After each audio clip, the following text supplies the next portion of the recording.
we've got to address something that came up last episode. Oh, great. We discussed one of the first topics of the show was the movie Yesterday. We were talking about how Ana de Armas was edited out of the film and there was a big lawsuit about it. We got almost every fact about that story wrong. Oh, so great. I okay. thought, well, again, we've never claimed to be factual. and you're not wrong. Normally, I wouldn't. not wrong. Normally, I wouldn't bother with this kind of correction. But it was just so wrong. The reason that I bring it up is I claimed that in the movie, that, the movie's about... Sorry. The Beatles, if they never existed, but one guy knew of them or something? Yeah. So that's true. This is the problem of talking about a movie that you've never seen. All right. Because I got that part right. The movie's about what if one guy was the only person who That knew could the remember music. the Beatles. Yeah, so he becomes a success off it. But the other thing that I brought up during that segment was there was one other thing that changed in this world. Yeah. And that was that September 11 never happened. Oh, yeah. Is that not true at all? That's not the movie.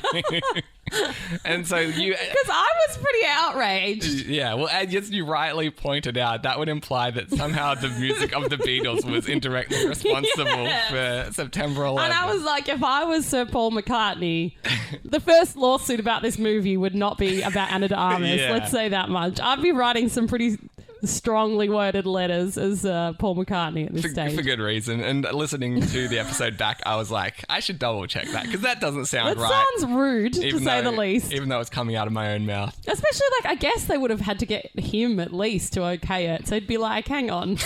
Yeah, he's like, This sounds great. I'm enjoying it. There's one point I want to clarify. Yeah.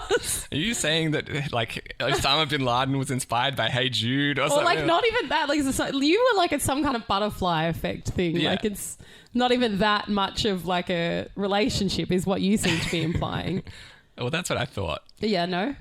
No. So what I guess It was set pre confusing. September 11, I guess. No, No. it's got nothing to do with nothing to do with September. September 11, okay. I think what happened was I was confusing one major tragedy for another. And in my mind, I substituted September 11. Well, the With John Lennon being shot? Yeah, that's what the movie is about. It's Wow.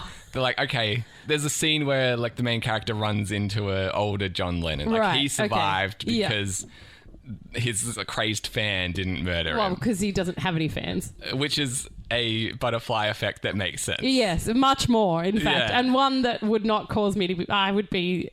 If I was Paul McCartney now, I'd be putting my pen down. I've been it's really misinformed. slightly more respectful Yes. way to handle that. Also, I don't know why, but I feel like out of the two surviving Beatles, Paul McCartney would be more likely to send a letter than Ringo Starr about that. I feel like Ringo Starr would let it go. About September 11th? No, or not claiming that.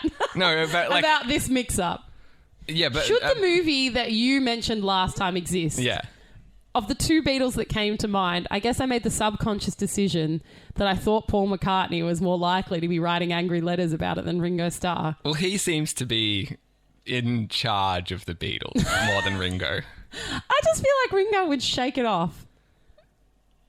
He's peace and love guy. So I feel like, is he? I don't know. that's his sole catchphrase. Peace and love, peace and love. Yeah, maybe that's why. I don't think I knew that consciously, but subconsciously, I guess I rolled the dice with the two remaining Beatles and I was like, yeah, definitely Paul McCartney would kick up a fuss. But don't you think that if you had to pick who is the boss out of Paul and Ringo, Paul's the boss, right?